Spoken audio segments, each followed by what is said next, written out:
Salam sejahtera. Ulasan kali ini ditulis oleh Hasan Abdul Karim, dipetik dari Malaysia, Kenny.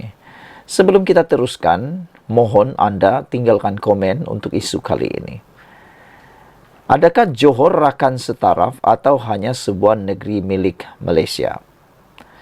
Kenyataan Tunku Mahkota Johor, yaitu Tunku Ismail Sultan Ibrahim, yang merupakan pemangku Sultan Johor sekarang, yang menyatakan antara lainnya bahawa Johor adalah rakan setaraf dalam Persekutuan Malaysia, sama seperti Sabah dan Sarawak, dan wajar diberi kedudukan istimewa, termasuk dalam soal hasil pungutan cukai, adalah satu pandangan yang ada asasnya dari segi perundangan perlembagaan, politik dan juga sejarah.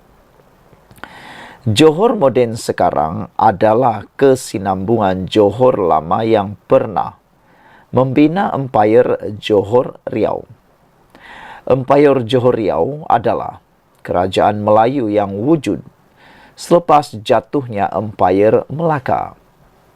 Johor lama pernah meneruskan penentangan dan melancarkan perang ke atas penjajah Portugis dan Belanda selepas Melaka jatuh.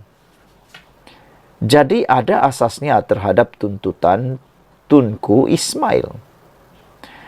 Mungkin pendirian dan tuntutan baginda itu pada pandangan sesetengah pihak sebagai tidak selari dan tidak bersesuaian dengan intipati perlembagaan persekutuan sekarang. Tetapi saya mempunyai pandangan yang bersimpati dengan apa yang disuarakan oleh Tunku Ismail itu perlu dilihat melalui kanta yang lebih luas dan tidak terkongkong dengan tafsiran perundangan perlembagaan yang asalnya digubal oleh Suruhanjaya Red bagi pihak kerajaan kolonial Inggris sebelum Persekutuan Tanah Melayu terbentuk. Sejarah dan rekod sejarah menyatakan secara bertulis bahawa Johor pada asalnya adalah sebuah negeri yang merdeka. Perjanjian Inggris-Belanda 1824 telah mengecilkan saiz Johor dengan wilayah-wilayah di selatan Singapura diserah kepada Belanda, manakala Singapura serta wilayah di utaranya terletak dalam kuasa Inggris. Johor tidak seperti Melaka, Pulau Pinang dan Singapura pernah menjadi tanah jajahan Inggris secara langsung dan dipanggil negeri-negeri selat. Johor bukan negeri-negeri Melayu bersekutu yang terpaksa menerima pegawai Inggris bernama residen sebagai penasihat yang nasihatnya wajib diikut oleh kerajaan-kerajaan Pahang, Selangor, Perak dan Negeri Sembilan. Keempat-empat negeri ini dipanggil negeri-negeri Melayu bersekutu. Johor pada akhirnya bersetuju secara sukarela menggolongkan dirinya sebagai negeri-negeri Melayu tidak bersekutu bersama Kelantan, Terengganu dan Kedah. Johor pada asasnya menerima kuasa Inggris sebagai kuasa penaung, tetapi Johor kekal sebagai wilayah yang merdeka,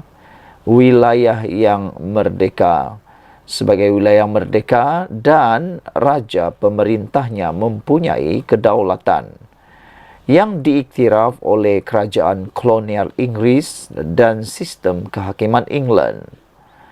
Ini dapat dilihat dalam kes yang melibatkan Sultan Abu Bakar, Sultan pemerintah Johor satu ketika dahulu. Berbanding dengan Sarawak yang pernah menjadi negeri jajahan Raja James Brooke dan disusuli dengan Sarawak jatuh ke tangan kerajaan kolonial Inggris, di mana Sarawak tidak pernah wujud sebelum itu sebagai wilayah merdeka kerana Sarawak sebelum kedatangan James Brooke adalah merupakan sebahagian daripada wilayah di bawah penguasaan Kesultanan Brunei. Manakala sejarah Johor tidak pernah ditewaskan dalam perang oleh Portugis, Belanda ataupun Inggris, Johor kekal merdeka walaupun pada satu detik sejarah Singapura, sebahagian dari Johor jatuh ke tangan Inggris secara manipulasi dan penipuan Stamford Raffles. Johor juga tidak semacam sejarah Sabah yang pernah menjadi wilayah penguasaan Kesultanan Sulu dan juga Kesultanan Brunei. Sabah tidak pernah mengalami hidup sebagai wilayah merdeka seperti Johor sebelum pembentukan Malaysia. Jadi, jika Tunku Ismail menuntut Johor dilayan oleh Persekutuan Malaysia sebagai rakan persekutuan seperti Sabah dan Sarawak, maka tuntutan sedemikian rupa bukannya sesuatu yang nonsens atau tak masuk akal. Sebelum Persekutuan Tanah Melayu terbentuk pada tahun 1957 atau sebelum wujudnya gagasan Malayan Union oleh Inggris pada tahun 1946, Johor telah mempunyai perlembagaan negeri Johor sendiri yang dipanggil Undang-Undang Tubuh Johor tahun 1895. Undang-Undang Tubuh Kerajaan ini yang merupakan Law of State of Johor telah wujud sejak 129 tahun yang lalu dan kekal berkuat kuasa hingga sekarang.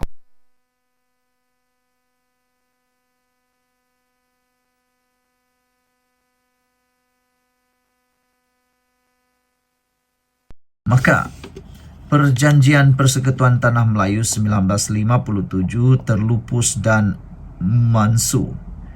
Ketika itu, Johor dan semua 11 negeri-negeri Melayu di Semenanjung terbebas dari penjajahan atau Perjanjian Persekutuan Tanah Melayu dan menjadi rakan dalam Persekutuan Malaysia dengan status duduk sama rendah dan berdiri sama tinggi setara dengan Sarawak dan Sabah.